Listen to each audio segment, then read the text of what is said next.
confidence. This is the best test as far as where you're at, where you're going.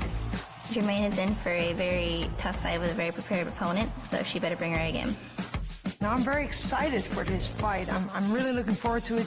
She's a young, hungry, up-and-coming fighter, and, that keeps me excited. It keeps me hungry and keeps me motivated. And I know she loves to brawl. That's all I know. I've never seen her fight. I know she loves to brawl. So let's meet in the middle of the cage and brawl. 大家好，老师从业中医男科30余年，帮助了数千名海内外华人朋友通过中药调理重回男性雄风。如果你也存在房事时间短、勃起无力、硬度差、中途疲软、肾虚、前列腺炎等问题，现在就加中医老师微信574-993-200，纯中药，一人一方，治根治本，帮助你持续坚挺20至40分钟，补肾壮阳，延时助勃，彻底告别快男软男。记住微信574-993-200。And welcome to the pre-show. I am Karen Bryant alongside the former welterweight champion of the world, Mr. Tyron Woodley, and ESPN reporter, Mr. Brett Okamoto. Guys, we have a couple of bantamweight ladies at the top of the card, but we also are going to see the return of Uriah Faber. And this is my first time in Sacramento, so I'm excited. I get to hear California Kid as he walks out, hopefully with the bandana, and get the energy from the crowd. Dude, I am so excited for you. I have had the good fortune of seeing Uriah walk out in this setting a few times. It is right up there with the best walkouts in the sport. I am as excited to see the walkout as I am the fight. I'll admit it. Absolutely agree. I'm still triggered by his walkout song. No matter where I hear that, I'm like, oh, yeah, here we go. All right, we've got a lot of stuff coming up on our pre-show for you as well. Uriah will join us here at the desk, as will Aspen Ladd, who is in our main event. Brett will catch up with Josh Emmett and Juliana Pena, who is coming back after quite a long layoff. We'll actually even go more in-depth with Uriah. He's got a nice sit-down interview with Brendan Fitzgerald, and also T. Wood is going to give us some predictions so you all can make some money, or at least just look really smart when you're talking with your friends. Here's a look at our fight card for Saturday night. The ladies at the top, Uriah facing Ricky Simone in our co-main event. We got a couple of featherweights on there, Emmett versus Bektic, Roberson versus Turman at middleweight, and also another middleweight affair between Marvin Vettori and Cesar Fajeda. But listen, T. Wood, Germaine de Randamie reached the top of the featherweight division, UFC 208. She beat Holly Holm. Since then, she's dropped to bantamweight, but she is currently on a 4-fight win streak. So what sets her apart from others? First she has a JDR, which sounds dope. OSP, GSP, JDR. Yeah, when you got a 3-letter deal, you must be able to fight very well. I think she just does a great job of using her combination, full effort on her power, and it actually sets her defense up properly. So she throws off-rhythm punches, digs to the body, wins in the clinch. She's never in a moment where she's not trying to dominate. Yeah, this is a true combat veteran, but Brett, Aspen Ladd, there's a lot of buzz on her. It's her 4th UFC fight, and it's a main event. Yeah, I mean, that's the million-dollar question. We know exactly what we're getting with GDR, as T. Wood just told us, but we don't know exactly what we're getting from Aspen Ladd. Everything has looked good up to this point, but I got to tell you, this is a 5-round main event against an opponent who was fighting professionally when Aspen Ladd was still in diapers. So this is a big step up for her.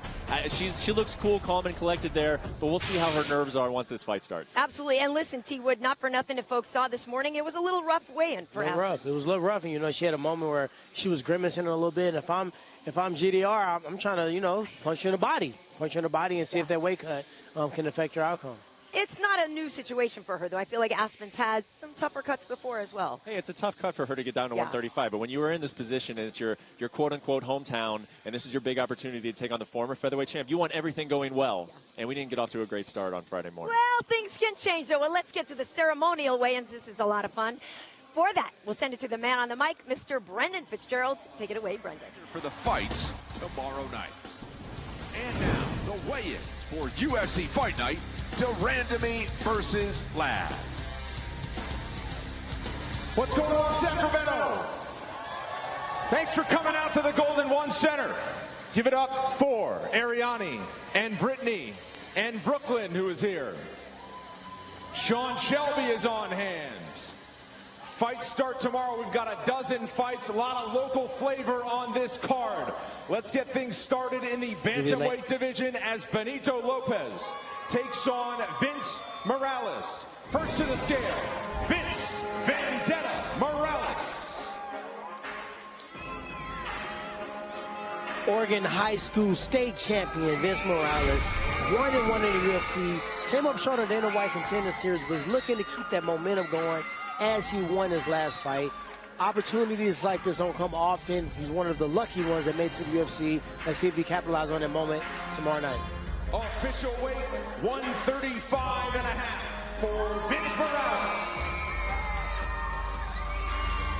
And his opponent from nearby Oroville, California, it is Benito, the Golden Boy Lopez. So Benito Lopez, one of 6 Team Alpha Male members to be fighting on this card. What I think the first thing you're going to see about him, right, guys, is the hair. It's not quite on T. Wood's level, but I'd say it's pretty darn strong. The break is very clean. He did say, however, he stole that look. He saw it at another fight card. He's like, I got to have that for myself, and he pulls it off pretty well. They should switch the face off to the other side so we get a picture of the black portion of the hairdo. Up next, we are in the strawweight division. Lavinia Souza takes on Brianna Van Buren. First to the scale, from California, Brianna the Bull Van Buren. Very excited to see Brianna Van Buren. She's from Gilroy, California. She trains at American Kickboxing Academy. Her allegiances are very strong to Daniel Cormier because, as many of you are probably aware, DC actually coaches high school wrestling at the same high school that Brianna graduated from. She actually left her junior year of high school because she was so eager to start her fighting career. She's got some good friends in her corner in DC. The Brazilian gangster Souza. Well, Lavinia Souza was scheduled to fight Cynthia Calvillo. The swap to Van Buren. She said really the only main difference now is that I have to be ready to fight a southpaw, but Lavinia is riding a 4-win streak. She was a former Invicta champion who actually lost her title to Angela Hill. Wanted a rematch, didn't get it, but has ever since moved on. 13-1 record, 8 first-round finishes, so this woman definitely knows how to get it done quickly. 116 pounds. She was committed to get that hat on in a very angular way. I know. There we go. All right. Well, it looked like we know what type of fight we're in for tomorrow night. Okay. Well, yeah. There you go. Up next, we are in the bantamweight division. Liu Pingyuan takes on Jonathan Martinez. First to the scale, Jonathan Dragon Martinez. All right, the Dragon's walking up. He is 10-2 as a professional MMA fighter. He said, I got into MMA from Taekwondo. I got into Taekwondo because I couldn't stay out of trouble. Either way it go, he's found himself in the UFC. 136 pounds for Martinez. And looking to make a splash tomorrow. His opponent, Liu Pingyuan. Tyron, I will see your story on how Jonathan Martinez got in this sport, and I will raise you the story of how Pingyuan got in this sport. He's from China. Some of his friends years ago, they took a trip to the United States. They had a good time. They brought back something for him. It was a gift. It was a disc. It was a Pride DVD with Vanderlei Silva fighting on it. He took one look at it. He said, wow, this is for me. This is what I got to be doing. So his life took a major turn because some of his friends went to the U.S. and brought him back a Pride DVD. I was wondering if he was going to get that story off before he got to the face-off. And you did it. Good, right? Yeah. You had to take a couple deep breaths, but you got it done. Up next, we are in the featherweight division. Darren Elkins takes on Ryan Hall. First to the scale, Ryan the Wizard Hall. Hi, I'm Ryan Hall, fighting out of Falls Church, Virginia, and the nickname The Wizard came from Uriah Faber on the Ultimate Fighter Season 22. Yeah, it's interesting that he brings up his time on The Ultimate Fighter because he was under coach Uriah Faber. His opponent, Darren Elkins, is trained at Team Alpha Male. And one thing these guys told me is that while they were on that season, Ryan Hall was teaching the team how to do heel hooks. And now he's going to try and do one against Darren Elkins. So he basically taught him what he's going to try and do tomorrow night. Well, you know, Darren Elkins is going to definitely step forward, put a lot of pressure on him. So he'll be close enough if you want to try to grab him and throw the leg lock in or heel hook. But Elkins is known for his endurance, his ability to take punches. And he has the damage completely across the front of his chest, and he is committed to the cause. And you can never count him out. It's been several times, like Mirsad Bertek. Very last minute, came back and won that fight. What would it take for you to get a damaged tattoo on your chest? Not going to happen. Not this lifetime. Maybe in the afterlife. Up next in the women's bantamweight division, Juliana Pena takes on Nico Montano. First to the scale, the former flyweight champion, Nico Montano. Guys, I got to be honest, there were times over the last few years that I did not think we would see Nico Montano back in this sport, quite frankly. All the hardships that she went through, she was stripped of the title. She didn't make weight against Valentina Shevchenko, and then there was an issue with USADA. She was suspended for 6 months. Even she herself said, you know what, I gave some thought to walking away. Maybe fighting just isn't for me, but it kept pulling her back. Every now and then she'd feel bored, she'd go to jiu-jitsu practice, and now here she is. She says, you know what, I'm still a fighter. I'm going to continue this career. Juliana, the Venezuelan vixen, Pena. And Juliana having a very similar story, you know, victories over Catscon, Vixen, Jessica. Juliana Pena. I'm fighting out of Chicago, Illinois, by way of Spokane, Washington. I want you guys to know that I'm the first female to win the Ultimate Fighter. I'm 7-1 in the UFC Octagon, and I am back to bring some excitement into the bantamweight division. Well, I apologize, I jumped the gun, and she took all my information anyway, but she's back and looking better than ever. And if you guys were curious, that is the Navajo Nation flag that Nico Montano walked out with. Up next, we are in the featherweight division. Andre Fili takes on Shaman Morais. First to the scale, Shaman Morais. Shaman Morais, definitely a beast, Brazilian fighter. Now he's fighting out of Los Angeles. Kenny Johnson, Kevin Casey, a lot of the tough guys are training. We're 11-3 right now. He is known to get it on. We saw him against the Beat. Yes. He put on everything again. We saw him against the Deke. Once again, he will put on a crazy kickboxing performance. You can never count this kid out. Touchy Fili. My name's Andre Touchy Fili. I'm 19-6. I fight out of Team Alpha Male right here in Sacramento, California. I'm going to win this fight, get a bunch of tattoos, eat a bunch of pizza, ride my motorcycle, and play with my bulldog Harley. Yeah, another Team Alpha Male guy. And one thing Andre told me this week is that when he first joined that gym, he used to call his high school buddies and be like, guess what? You'll never believe this. I got beat up by Uriah Faber today. I took a right hand by Chad Mendez. He was young when he started with that team. Now you see the maturity. You see that he's coming into his own. He's in his prime. And this is a big fight here against Shaman Morais. And speaking of Money Mendez, we need to wish him well in his retirement. Absolutely. Amazing career. Great fighter. Prelim on ESPN Plus in the light heavyweight division. Mike Rodriguez takes on John Allen. First to the scale, John Allen. John Allen, 13-5, but this is his UFC debut. He loves Vanderlei Silva, hence him fighting out of shoebox. 9 KOs, 92% of the time he's in a fight, he finishes it. So I don't know how many fighters in the UFC are 90% and above, but he's among few, and he's definitely looking to get a finish today. Well, thank you for jinxing him now, Tyler. I know I messed it up, and I said today, so unless he punches again on the scale, it's impossible. And his opponent, Slow Mike Rodriguez. Well, Mike Rodriguez is from my home state of Massachusetts, training out of Lausanne MMA. You know, we talk about how people come to find the sport of MMA. Apparently, I guess he had knocked a kid out in the high school cafeteria, got suspended for it, and in the meantime, a teacher introduced him to mixed martial arts. And hey, maybe you should try this. And basically found it, loved it, committed himself to it. So a roundabout way to find it. And T-Wood, I hate to tell you, but I believe this man has a 100% finishing rate. Wow. Well, that's why they matched this fight up together. I guess so.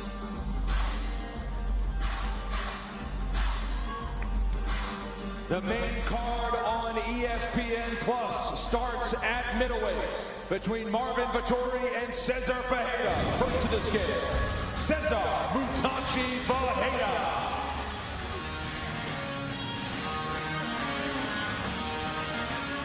First time I met Cesar Ferreira, it was 8 years ago, 2011. He was helping Randy Couture train for Lyoto Machida. Cesar was Lyoto Machida in the training room. He was trying to mimic him, trying to give Randy the looks that he would see out there at UFC 129. He's had an up and down career since then, but he says he's won 5 of his last 7, and he attributes that to a move that he made over to Florida. He's with a new coaching staff, and he always had the potential, obviously. I mean, this guy was working with Randy Couture at a very young age, but now they're refining it. Now they're working on the timing of it. His confidence is high, and this is an important fight for him here in Sacramento. I mean, he's been Vitor's protege for his whole career, too, as well. So very strong influence. Yeah.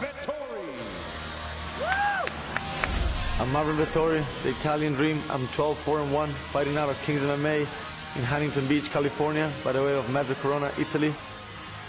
I'm going in there trying to break this guy mentally and physically. I'm going in there to make a statement. Just less than a year ago, he was fighting Israel Adesanya. He actually lost that fight by split decision, meaning one judge thought he won, so let's not take him lightly. Crazy.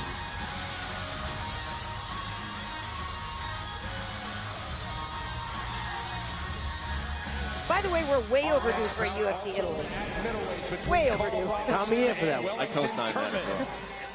First to the scale, making his UFC debut tomorrow night, Wellington, the Prodigy Turman. Well, here he is, Wellington Turman, which I got to say is the first Brazilian I have ever heard of with the first name Wellington. I don't know about you guys. Never heard it. Seems like a rare one down there in the South, but he's coming in with a 15-2 record into his UFC debut. You know, I talked to Carl Roberson about that record. He thinks it's a little bit padded, which Wellington didn't like him saying. He says, hey, you know what? I fought hard, guys, and I've trained with UFC guys in the gym. I know what I'm getting myself into here. Well, here is his opponent, Carl Roberson. He comes to us with a 7-2 record.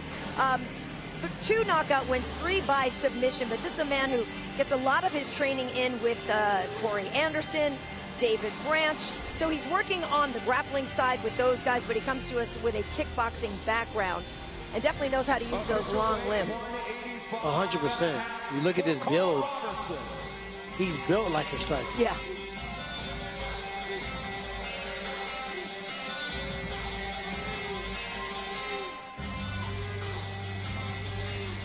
That's an intense stare down. Yep, that was a fun stare down. Next, we are in the featherweight division as Josh Emmett takes on Mirsad Bektic. First to the scale, ranked 12th in the featherweight division, Mirsad Bektic.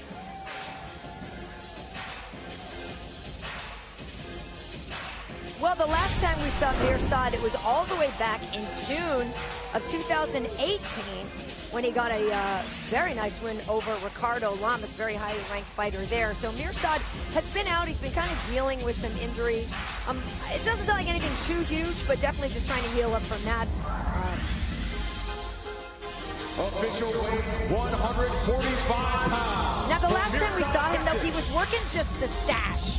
And I gotta be honest, I liked his mustache more than the I miss his stash. It was pretty epic. I do, I miss it. I like this right here versus Steph. But his opponent, Josh Emmett, Josh has played the spoiler so many times. We've seen it against Ricardo Lama. We saw it against right there against Michael Johnson. Very, very highly ranked fighter. He has the poise. He knows he has the power. He's patient. He's patient, and he knows how to find that punch. He will put that right hand on you right quick. Listen, the loss, the damage that he took after the Jeremy Stevens fight, I think a lot of fighters would have just tapped out at that point and never come back to fight. So the fact that he's come back, gotten victories, he's a very, very, very tough man. And now let's take a closer look at the 2 men involved in our co-main event. So it's been a few years since I've been in the octagon, and being present in the sport, working on technique with the next generation, either participating or cheering guys on. It's almost like you have FOMO, the fear of missing out. And as you get older, if you're gonna jump back in, you have to make a hard yes and a hard commitment and do it, and you can't wait too long.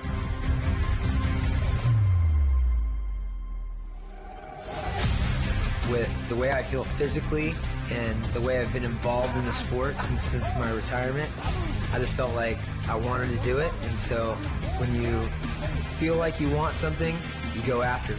Right now is the time to get in and itch that scratch of getting a little fist fight in. So I prepped my body and decided to go back to my best weight at 135 pounds. And they brought out this tough kid, Ricky Simone. I feel like I know Uriah very well. I grew up watching him. An innovator and a devastator, Uriah Faber, the California kid. Being a smaller guy myself in the lighter weight classes, he was a trailblazer. The California kid stands him up and sits him down. I like Uriah's style because he's nonstop pressure, and that's what I like to do as well. Got him with the left, chasing him down. Uriah Faber showing killer instinct. And there is the tap, another submission victory. A lot of the lighter weight guys are looked up to him and are thankful to him, but you know it's a different era. He's got the guillotine. He's out. My goodness, Ricky Simone. Uriah definitely picked the wrong fight to come back out of retirement. I'm not the guy. I'm too fast, I'm too strong, and I'm too powerful. Oh! He's right to zone. I honestly feel like I do everything better. Oh! People are going to know who I am after this fight, and by going in there and beating a legend, I'm going to start my legacy. I know that I have the ability to finish. I know I have the ability to stop Ricky. If all goes as planned, I should be getting the finish. I retired in Sacramento, and I'm coming back in Sacramento. There's no fight like a hometown fight. I'm excited to keep California and Sacramento proud. First to the scale, the 15th ranked bantamweight contender, Ricky Simone. Ricky Simone, 15-1, 3-0 in the UFC. He is a very calculated fighter. He said he has a 3.8 GPA coming out of college, no grammatical errors in his bio, and he's definitely watched Uriah Faber. He watched him as a fan, and he watched him probably studying him and broke down film, so I think he'll be prepared for this fight. It's quite the mullet. In his home And he got a mullet on. Sacramento, the California Kid, Uriah Faber. There he is, Uriah Faber, and I don't think Uriah would mind if I shared this with you guys. You know, about 2 years ago when he was announcing that retirement, I asked him, kind of off the record, hey Uriah, are you really done? Are you really done?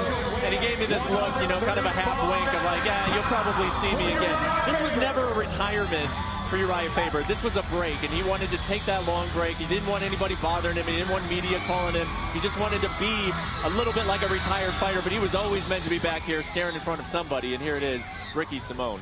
A word here with Ricky Simone first. Ricky, the brightest stage of your career. What are your thoughts here coming into what should be a hostile environment tomorrow night? Man, this is going to be awesome. I'm so excited to come out and show the new generation. Excellent. Thank you very much. Ricky Simone, everybody. Uriah Faber, everybody. Welcome back. What's up, folks? Thanks for coming out. What does it mean to come back here in Sacramento? Man, it means the world to me. I love this place. Can't wait to perform. We look forward to it. Uriah Faber, everybody.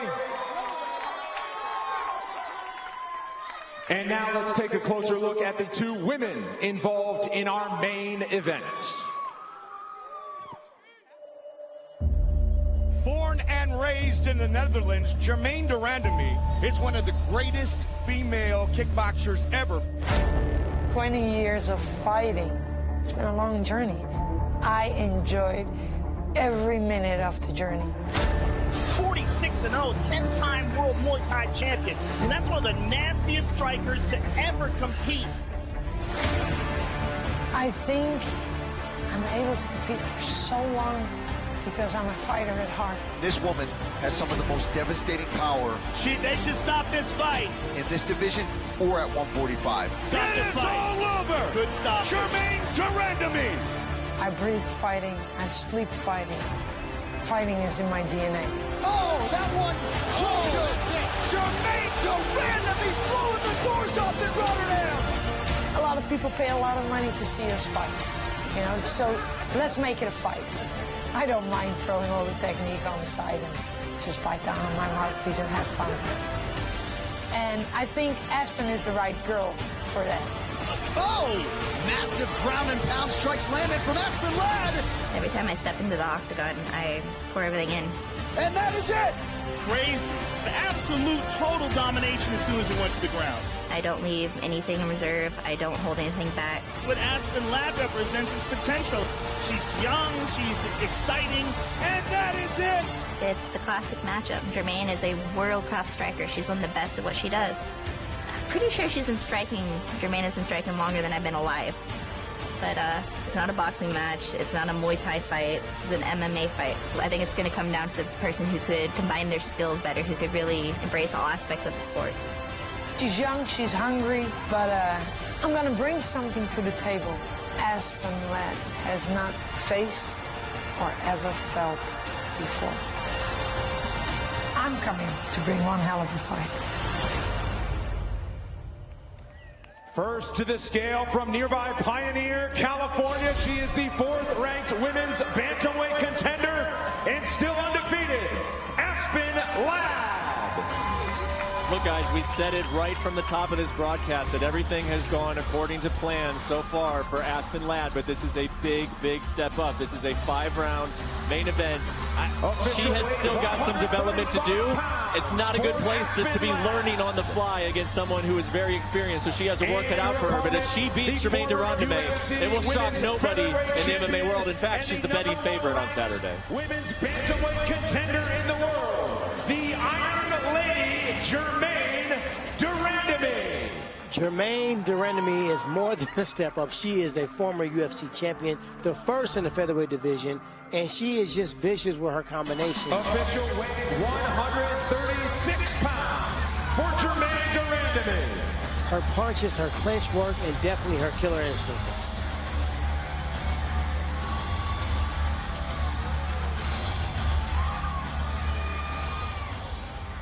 Aspen, your first UFC main event, and it comes near your hometown. Face this way. How do you feel about tomorrow night? I'm extremely excited. I haven't fought at home since as an amateur. It's crazy to come back as the main event. Excellent. Good luck to you tomorrow night. Aspen Ladd, everybody. Thank you. And Germaine de Randamie. Germaine, another UFC main event and a chance to keep fighting towards the top. How do you feel about the matchup? I feel great. I'm fighting a young and hungry girl, and let's make some fireworks tonight. Germaine de Randamie, everybody. We will see you tomorrow night. ESPN Plus, first fight at 2 local time, 5 Eastern. Thanks, everyone, for coming out.